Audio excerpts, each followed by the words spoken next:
In the headlines, we will tell you about a police breakthrough in the Asaman Tamfoe gold buying company robbery incident with the arrest of 4 suspects. At Abuakwa near Kumasi, police are investigating the death of a husband who was found dead on toilet seat after preserving dead wife's body with ice for months. We will also brief you about a breakthrough in the treatment of HIV patients in Ghana. In Sunyani today, the rehabilitated Sunyani Airport was inaugurated by President Akufo-Addo, and NDC Communications Bureau speaks on the economy. Welcome to Graphic Online's News in Brief.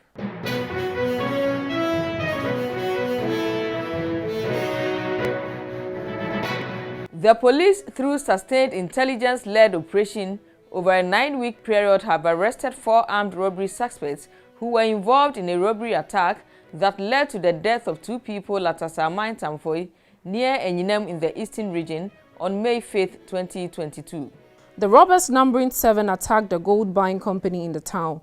They shot and killed the security man on duty and robbed the company of an unspecified amount of money. While attempting to escape, they also shot 1 other person who later died. Through ongoing painstaking investigations and intelligence, 4 of the gang members have been arrested, Graphic Online has gathered from a police source.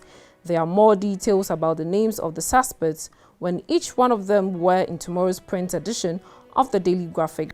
Grab a copy from the newsstands. From Asaman Tamfoe, we take you to Abuakwa near Kumasi, where the police are looking into the circumstances that led a man to keep his wife's dead body in their flat for months. The man himself was also discovered dead by the police in the family's bathroom, sitting on the toilet. 2 children of the couple, aged 11 and 13, were also rescued in an unconscious state.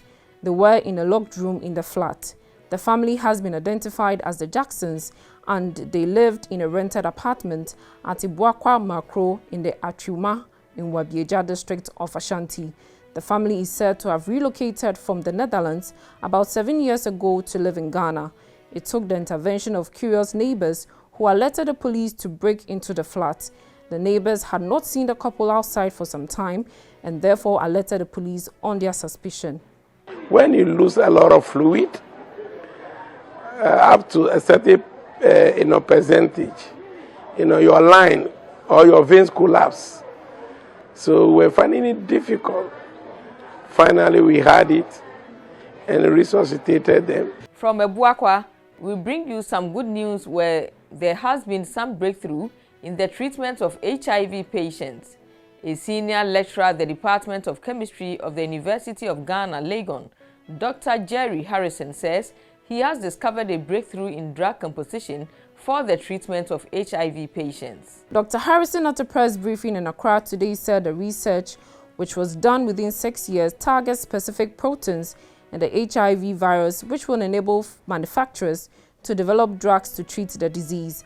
According to him, the drug target found was not initially known. However, he said with the new research, drugs can be produced to specifically target the virus in the human body. The rehabilitated Sunyani Airport in the Bunu region was today inaugurated by President Akufo-Addo. The completed works is the first phase of the Sunyani Airport rehabilitation project. The rehabilitation of the airport is a critical part of the government's vision to expand the frontiers of the aviation industry in Ghana and to help realize the dream of making Ghana an aviation hub in West Africa.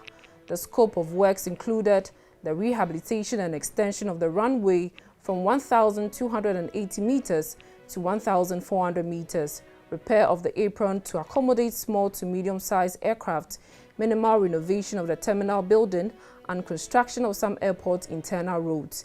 The airport is now open for business. And in politics, the National Democratic Congress today addressed a press conference where the party spoke about the economy and other issues. Sami Jemfi, Communications Officer of the NDC, addressed the press conference. President Akufo-Addo and his Vice Alhaji Bawumia, ably supported by their Finance Minister Ken Oforiatta, have given up on arresting the current trend of inflationary pressures and have instead thrown their hands up in despair.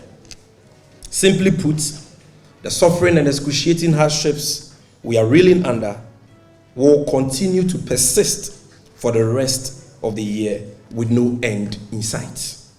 We are all too familiar with the numerous excuses that have been canvassed by the Akufo-Addo-led administration, and there are many apologies for plunging our country into this unprecedented economic turmoil. Despite having profited immensely from COVID-19 inflows, this government has sought to blame COVID-19 for everything in Ghana today.